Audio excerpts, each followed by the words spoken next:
నమస్తే welcome to our channel. నేను అంకిత.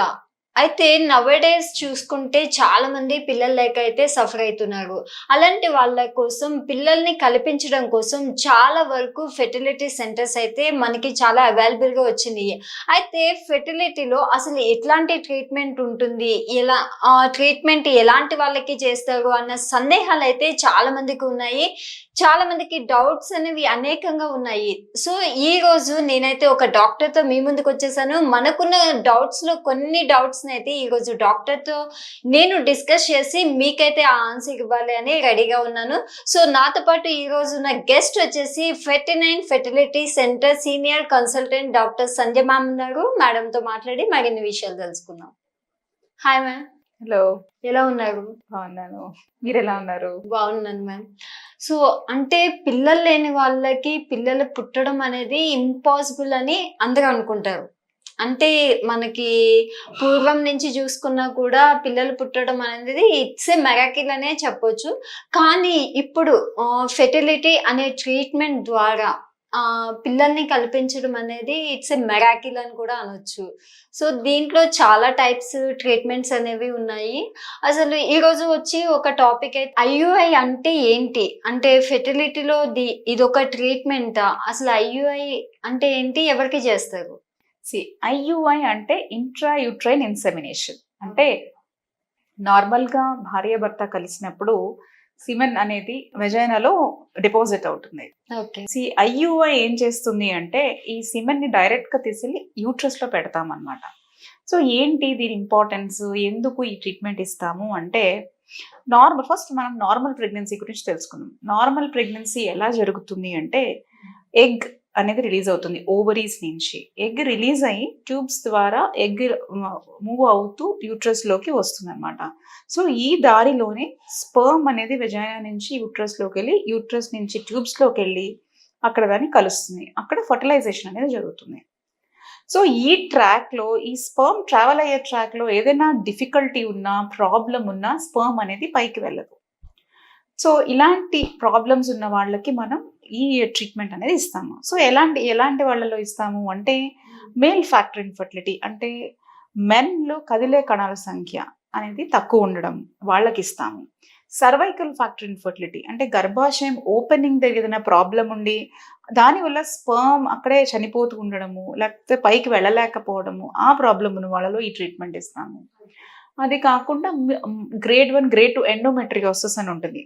So అలాంటి ప్రాబ్లమ్స్ లో ఉన్న వాళ్ళకి ఈ ట్రీట్మెంట్ ఇస్తాము. అంటే ఈ ట్రీట్మెంట్ వచ్చేసి మేల్ అండ్ ఫీమేల్ కి కూడా ఉంటుంది.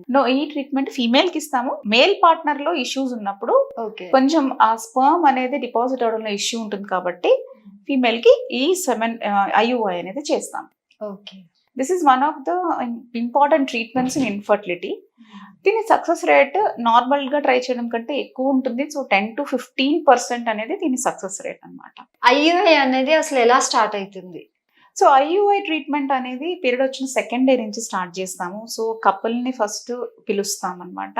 ఓకే. పిలిచిన తర్వాత హస్బెండ్ కి సెమెన్ అనాలిసిస్ ఒకటి చేస్తాము. స్పర్మ్ కౌంట్ ఎంత ఉంది, మొటిలిటీ ఎంత ఉంది, అవన్నీ అనాలిసిస్ చేస్తాము. వైఫ్ కి మనం స్కానింగ్ చేస్తాము. స్కాన్ చేసి అసలు ఎగ్ కౌంట్ ఎంత ఉంది, అసలు ఎట్లా యూట్రస్ లో ఏమైనా ఇష్యూస్ ఉన్నాయా, ఓవరీస్ లో ఏమైనా ఇష్యూస్ ఉన్నాయా అనేది చెక్ చేస్తాం. సో చెక్ చేసిన తర్వాత వి స్టార్ట్ గివింగ్ మెడికేషన్స్. మనం ఎగ్స్ అవన్నీ పెరగడానికి ఫస్ట్ టాబ్లెట్ ఫామ్ లో మెడికేషన్ ఇస్తాము. తర్వాత గొనడోట్రోపిన్ ఇంజెక్షన్స్ అనేవి కూడా ఇస్తాం. ఓకే.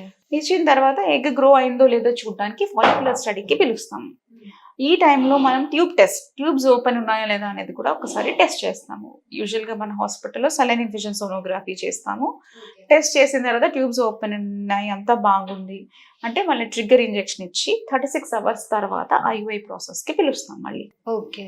సో అలా పిలిచిన తర్వాత ఆ రోజు మనం మళ్ళీ ఒకసారి స్కాన్ చేసి ఎగ్ రిలీజ్ అయిందా లేదా చూసి స్పర్మ్ కలెక్షన్కి హస్బెండ్ని పంపించి స్పర్మ్ ప్రిపరేషన్ అనేది చేస్తాం. చేసిన తర్వాత ఆ ప్రిపేర్ అయిన స్పర్మ్ని వైఫ్ యూట్రస్ లోకి ఇన్సెమినేట్ చేస్తాము. So this is in brief IUI procedure అనమాట. ఓకే. అంటే ఈ ప్రొసీజర్ లో వచ్చేసి ఇప్పుడు పేషెంట్ ఎలా ఉండాలి అంటారు? ఐ మీన్ లైక్ ఎలాంటి కేర్ తీసుకోవాలి?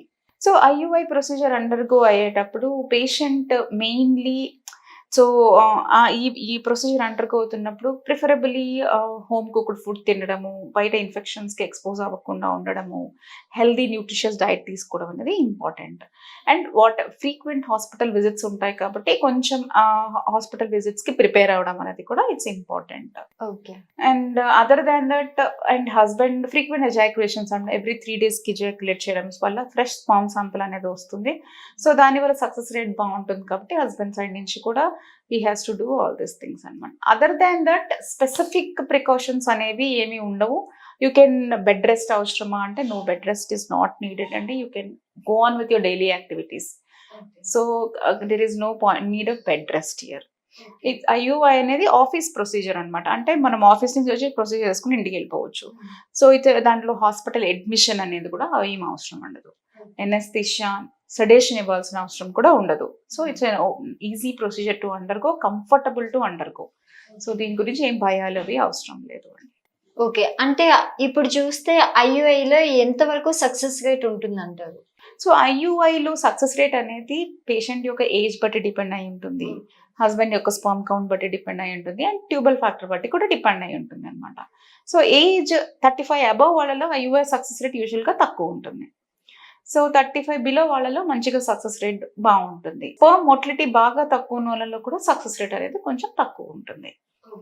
సో ఓవరాల్ గా దీని సక్సెస్ రేట్ అనేది 10 to 15% ఉంటుందండి. ఓకే.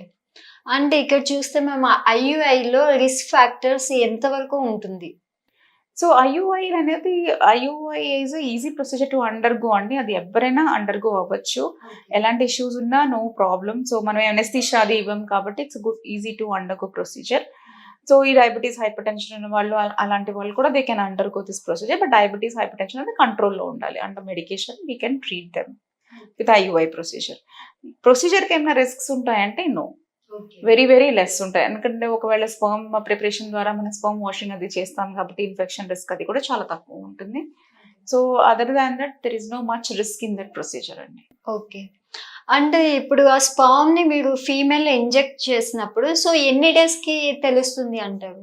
సో మనం ఇంజెక్ట్ చేసిన తర్వాత 15 days అరౌండ్, అంటే మనం దాన్ని న్యాచురల్ గా జరిగే దాంతో సిమ్యులేట్ చేస్తాం. సో 15 days తర్వాత మనం ప్రెగ్నెన్సీ టెస్ట్ చేసుకోమంటాము. ఆ 15 days తర్వాత మనకి పాజిటివ్ నెగిటివ్ అనేది తెలుస్తుంది. ఈ ప్రొసీజర్ అయిన తర్వాత నార్మల్ గా మనం సపోర్టివ్ థెరపీ ఇస్తాం. యూజువల్లీ ఒక డోస్ ఆఫ్ ప్రొజెస్ట్రాన్ కోర్స్ ఇస్తాము, ఫోలిక్ యాసిడ్ అనేది కంటిన్యూ చేస్తాము. సో ఈ ప్రొజెస్ట్రాన్ కోర్స్ ఇచ్చిన తర్వాత మనం చెప్తాం అనమాట ప్రెగ్నెన్సీ టెస్ట్ చేసుకోమని. 15 days లో మనకి రిజల్ట్ అనేది తెలుస్తుంది. సో అయితే ఇప్పుడు ఈ ట్రీట్మెంట్ లో 15 days కి కన్ఫర్మ్ అవుతుంది అని చెప్తున్నారు. ఒకవేళ 15 days లో కన్ఫర్మ్ అవ్వకుండా నెగిటివ్ వస్తే మళ్ళా ఆ పేషెంట్ కి ప్రొసీజర్ అనేది స్టార్టింగ్ నుంచి చేస్తారా? ఎస్, 15 days తర్వాత ఈ నెగిటివ్ వస్తే పేషెంట్ పీరియడ్ కోసం వెయిట్ చేయాల్సి వస్తుంది. ఓకే. పీరియడ్ వచ్చిన మళ్ళీ సెకండ్ డే నుంచి ట్రీట్మెంట్ చేస్తాం. అది IUI సైకిల్కి వెళ్తామా, IVF సైకిల్కి వెళ్తామని we decided on her history అనమాట. అసలు ముందు ఎన్ని సైకిల్స్ అండర్గో అయ్యారు ఏంటి అనే దాని మీద we will go ahead with treatment అనమాట. ఓకే. అండ్ ఇప్పుడు వచ్చేసి పేషెంట్ ఎలాంటి కేర్ తీసుకోవాలి అంటారు ఈ ప్రాసెస్ టైంలో? అదే ఈ ప్రాసెస్ టైంలో patient basically they should follow proper instructions అండి. ఈ డేట్ నుంచి ఈ డేట్ వరకు మెడికేషన్స్ అని ఉంటుంది. సో అవన్నీ కరెక్ట్గా టైం టు టైం వేసుకోవాల్సి వస్తుంది. హెల్దీ డయట్, హెల్దీ ఫుడ్ తినాల్సి వస్తుంది. అండ్ ఇన్ఫెక్షన్స్ అవి ప్రివెంట్ చేయడం కోసం అవుట్ సైడ్ ఫుడ్ అవాయిడ్ చేయమని చెప్తాము. సో ఈ టైంలో హోమ్ కుక్డ్ ఫుడ్ తినడం is ideal all the time అండి. అండ్ మెన్ కూడా they should take care, they should alcohol intake తగ్గించుకోవడం, స్మోకింగ్ తగ్గించుకోవడం. దీనివల్ల స్పర్మ్ క్వాలిటీ బాగుంటుంది. ఓకే. సో మెన్ కూడా ఇవన్నీ పాటించడం అనేది అవసరం ఈ IUI ప్రొసీజర్ అండర్గో. ఓకే. అంటే డైట్ లో ఎలాంటి రిస్ట్రిక్షన్స్ ఉండవు, they can eat everything? No, there is no specific diet restriction. They can eat everything, preferably nutritious, అంటే హై షుగర్స్, హై ఆయిల్ అవి కాకుండా న్యూట్రిషియస్ హోమ్ కుక్డ్ ఫుడ్ తినడం అనేది important. Okay. And వీళ్ళకి మెడిసిన్ వచ్చేసి ఎట్లా ఉంటుంది మ్యామ్? సో మెడిసిన్ అంటే యూజువల్లీ మెన్ కి ఏమి ఇస్తాము, యాంటాక్సిడెంట్స్ ఇస్తాం అనమాట. సో ఏమైనా ROS ఉంటాము, సమ్ టాక్సిక్ రాడికల్స్ అవి స్పర్మ్ ని కిల్ చేసి DNA ఫ్రాగ్మెంటేషన్ అవి పెంచుతాయి. సో అవన్నీ అవాయిడ్ చేయడం కోసం వాళ్ళకి యాంటాక్సిడెంట్స్ అనేవి ఇస్తాము. దానివల్ల సక్సెస్ రేట్ బాగుంటుంది కాబట్టి. సో విమెన్ కి అదే ఎగ్ పెరడాని మెడికేషన్స్ ఇస్తాము, యాంటాక్సిడెంట్స్ ఇస్తాము, ఫోలిక్ యాసిడ్ ఇస్తాము. సో ఇవన్నీ IUI ట్రీట్మెంట్ తీసుకునే వాళ్ళకి ఇస్తాం అనమాట. సో చూసారు కదండి, ఐయుఐ గురించి మేడం డాక్టర్ సంధ్య ఎంత బాగా ఎక్స్ప్లెయిన్ చేశారో. సో నెక్స్ట్ టైం మరొక ఇంట్రెస్టింగ్ టాపిక్ తో మీ ముందుకు వచ్చేస్తాను. Until then watch our channel. This is Ankita signing of.